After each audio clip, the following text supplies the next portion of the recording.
Hello and welcome back to Near Play's Def Jam Fight for New York. We broke into the Dragon House last week. We're going to go ahead and try to get through the rest of this. Now we've got Mesa and Santos left, and it doesn't look like there's a boss to this one, though there are some big fights coming up once we get through here. Though we'll see if we run into them this time. Mesa here is, I think, the only Japanese character. I know he's the only Japanese character in our set of 3 here in the Dragon House, but I think he's the only one in the game. He's got like a Yakuza background, which will be a little bit more obvious once we see his full body. But because Chang last time was, I think he's Korean, and he might also be a real person, Chang. I didn't mention the video because I didn't realize, but there's a song on here that's credited to him. But I think it's what we're listening to right now. But it's just like a beat. It's not like a song you'd hear on the radio, so I don't know.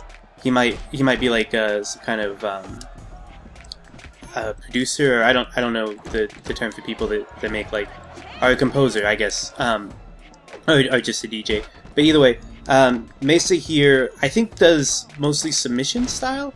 I don't know. We'll see. Though probably I'm gonna at least try to get a ring out. I would like to get at least one ring out on this stage, since it's one of the things unique about this stage. Although there's actually a lot unique about the Dragon House. Most of the stages that have really distinct, noticeable differences, like how this one has a different announcer and a slightly different rule system, most of those are for like special one-off fights, like the ones I alluded to earlier, that should be coming up pretty soon. But this one, it's got a female announcer, it's got the ring outs, and it's got still what I think is one of the coolest looking setups around it. So I don't remember where I was going with that. But anyway, we got our blaze in there on him, though he wasn't in the red when we instigated it, so he's still with us. But if we can just knock him out on the wall here, though he's healing really fast. But we also have an opening now, so maybe we can throw him out there. Though, now that the opening's up, yeah, the AI in this stage always goes for a ring out if there's an opening. So that's kind of a double-edged sword, because on the one hand, it's really easy for him to throw us out, and it might happen here, I don't know. But on the other hand, it makes him easier to predict. So as long as I stay at an angle from the hole, like I've been doing, he'll throw me more into the post. He won't be able to get me directly into the hole. So I gotta try and keep myself positioned well. That time we just got lucky. He almost threw us out right there. Actually, we were staggering there. I think if he had hit us with a strike while we were staggering, that would have done it. But we got lucky, like I said. So we're still in here.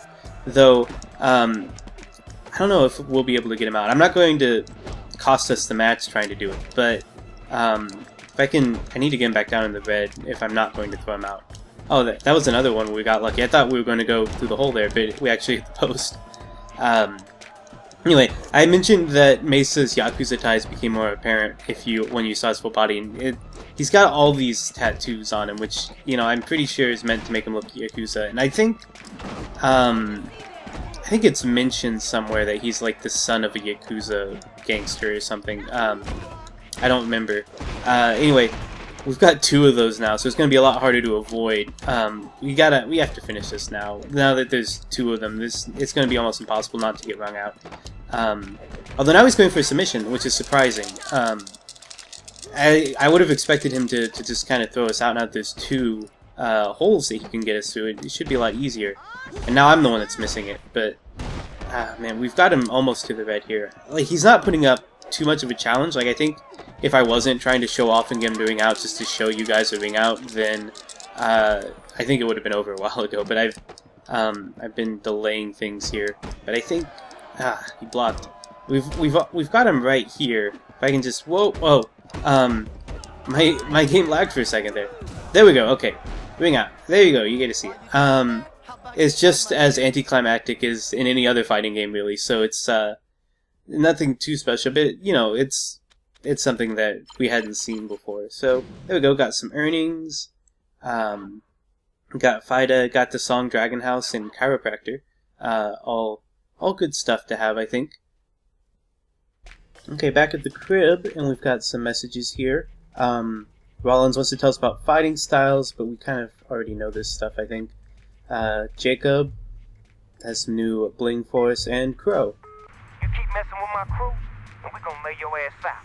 So you best be out before we take you out. It sounds like he's getting kind of annoyed with us. Okay, so I think before we do anything else, we're going to do one more fight at the Dragon House, and then we're going to buff up our stats a little bit. And I've always remembered Santos just because he's kind of the only character in the game that looks like a fighting game character, because he's got this like jiu-jitsu outfit.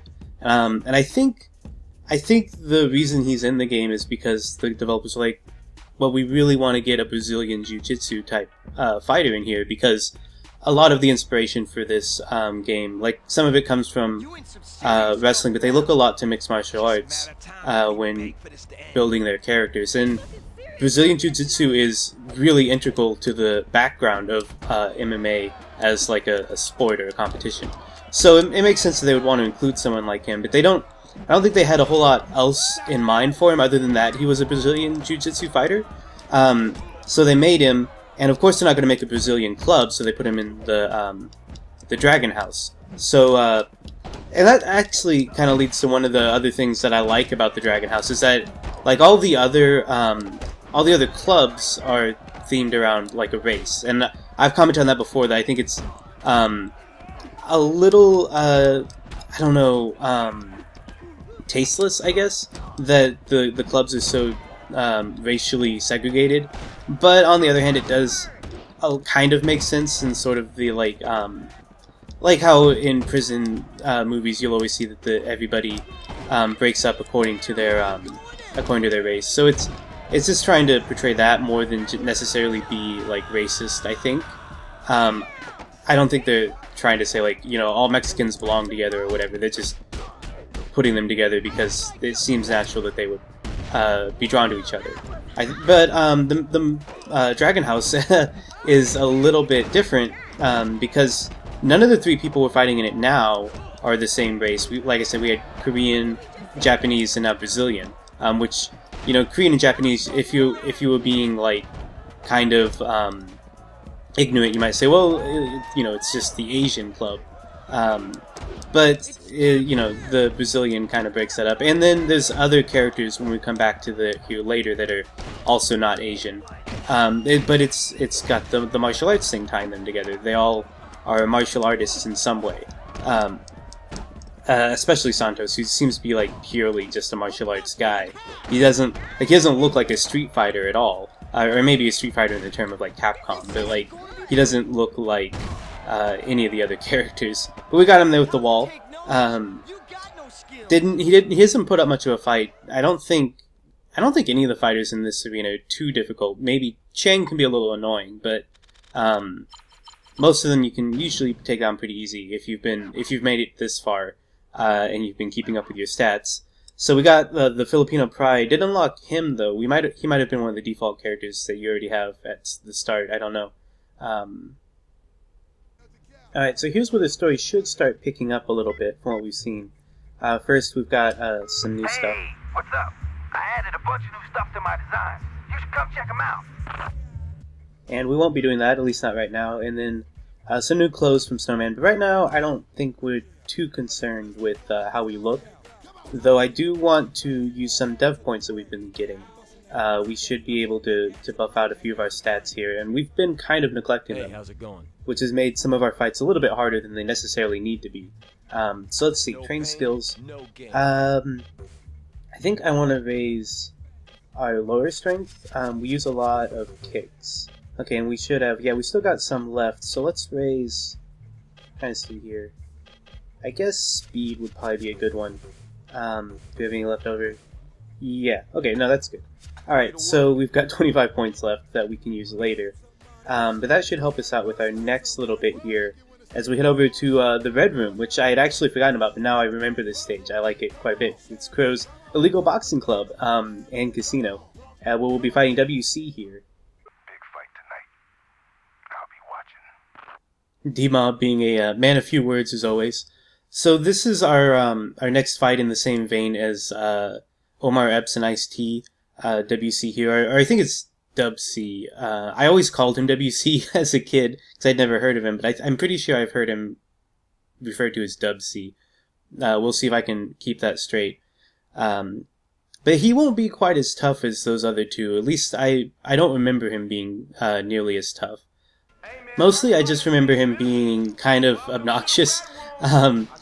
We saw a little bit of Dub C earlier. He was the I can't remember for sure, but I think he was the guy that left from our crew over to Crow's when he made the big anyone who wants to make real money come to us type speech. But yeah, we saw him taunting there, and that's kind of the thing I remember him doing the most, is just taunting a lot to get his specials up quickly. But if we stay aggressive on him, it shouldn't make a big difference.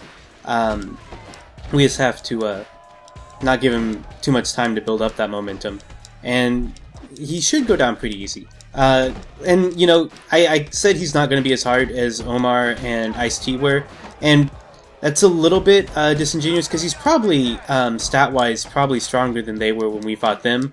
But I think we're a little bit more prepared for him than we were for them. And I think I expressed this before when we fought them, but for some reason, those fights don't seem as well balanced towards our level as the later ones. Because some of the later fights we have that are supposed to be really hard feel easier just because we're better equipped to handle them. But the early big fights are a lot harder.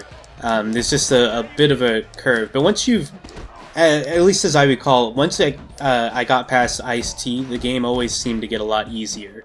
And we'll probably see that. Though we do have one more really big fight coming up, probably in this episode, as quickly as things have been going by, that we should, we'll probably have some trouble with. He wouldn't let me hit him with the bottle there.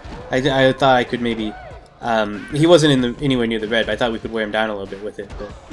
But weapons are so hard to pick up off the floor that I kind of want to use them whenever I do manage to actually get them. But now I think it'd be bad to... Ah, crap, I should have been blocking. I think it would be bad to try and get the bottle now, because we'll just be giving ourselves an opening for him. I still can't, for some reason, get my run thing to work right. I always run slightly to one way or the other. I don't think they're dodging me. I think I'm just missing completely, and I'm not sure why. Every now and then I'll get lucky and it'll work, but I can't quite aim the way I run, the way I think I should be able to. Anyway, we're pretty even at this point, all things considered, but I think we've got him though, on the ropes, so to speak. There we go. Yeah, and this, speaking of the ropes, this was the other ring-based arena. There might be some others. I think we fight Crack in one like this. But yeah, I like them because I like the ropes. I think it's, I don't know, it feels more like a actual like a wrestling match instead of like a street fight. Even though the game's based in street fighting. I don't know what I'm trying to say. Anyway, we got his chain, so that's exciting. Great match, baby. You came through for us again. Looks like my man just took another one of your clubs, Crow. That's what I want to talk to you about. Man, this war is costing us both too much money. You know it, and I know it. What are you suggesting? A truce? Something much more interesting. A fight. Winner takes all. And the loser? The loser? Hell, I don't know. Loser goes to Jersey. Who are the principals? My boy Crack versus your best man. Yeah, and I'll make him bleed. Just ask Blaze. He remembers me. All right, you're on. So who's it gonna be? My partner right here. What? Man, this is bullshit! You better watch yourself. Nah, man, you better watch yourself! I'm out of here! Looks like you got yourself a little morale issue there, brother. See you Friday. Don't worry about Sticky. You just be ready. I doubt Sticky's turn surprises anyone. It's been foreshadowed since the first time we saw him. Though he won't be much of a chance when we get to him. You should have listened, bitch, when you had the chance. Now Crack is gonna stomp your ass. Yeah, they're really building Crack up, and he's not a pushover, but well, we'll see. Hey, this is Rollins. Get down to the gym. There's a few things you need to learn from me right now. Yeah, and I don't know what he's talking about. We didn't really earn quite enough points to make it worth going to see him, so instead we're just going to go straight to Club Murder. It's a cage club that we can fight Crack in, so let's go. You're making a big mistake fighting Crack tonight. He's gonna break your ass in two. There's still time for you to wise up and walk away.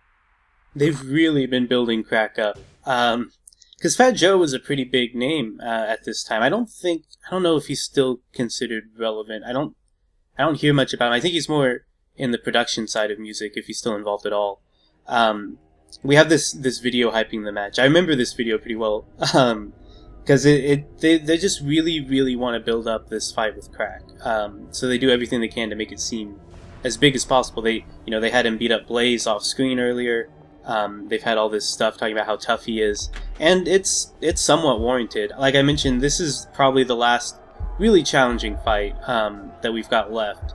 I said earlier that Ice-T was at the point where the game starts feeling a little bit easier, and that's true. I feel better equipped for fighting Crack, or at least I always have in previous playthroughs, but we'll see exactly how well we are this time. But so that being said, he's still a lot tougher than most of the guys we fought, which we'll see when we get in there. He's got probably the best strength and toughness that we've seen out of any of the fighters. But if you play it right, he's not too much of a challenge. You just have to be really patient and really play really smart.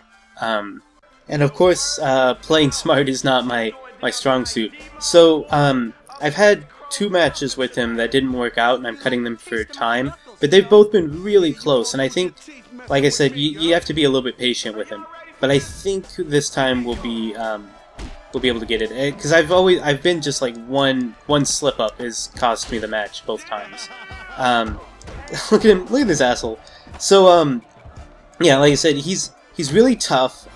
It's really hard to wear him down, and then because of his I think it's the toughness stat, but whichever one it is that controls how quickly he recovers, he doesn't ever stay in the red very long. He usually gets out of the danger zone pretty quickly.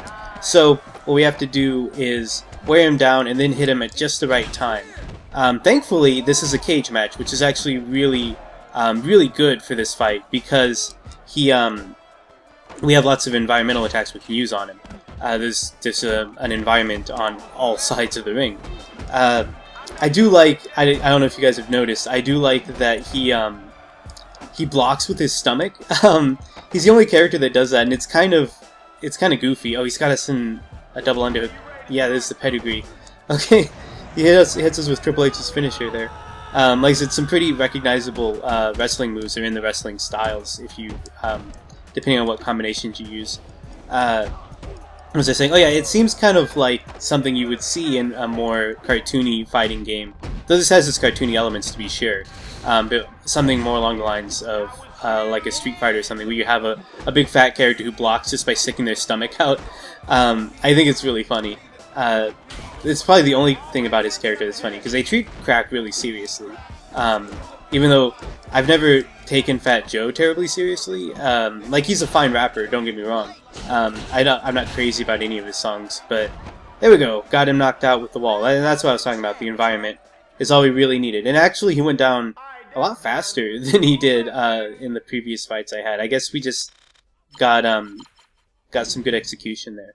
So, got some good stuff. Got the Crack Attack as his finisher. And we got Club Murder to play in multiplayer, though we won't obviously be doing that in this Let's Play here. Yeah, that's what I'm talking about. Yeah. Send me a postcard from Jersey. Time to celebrate. Where are we going? Sorry, sugar. Business. Don't worry, baby. I'll see you later. You did good. Look, we got a lot of work to do. But first, I want you to have something. This is to show you how much I appreciate what you've done for us. Now, you're family.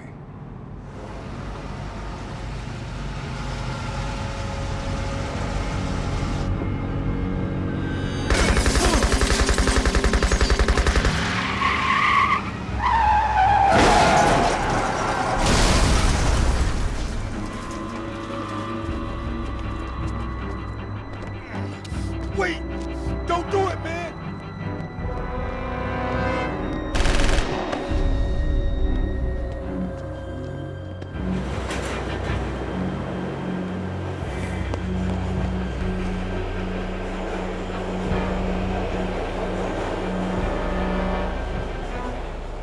Say goodbye, bitch.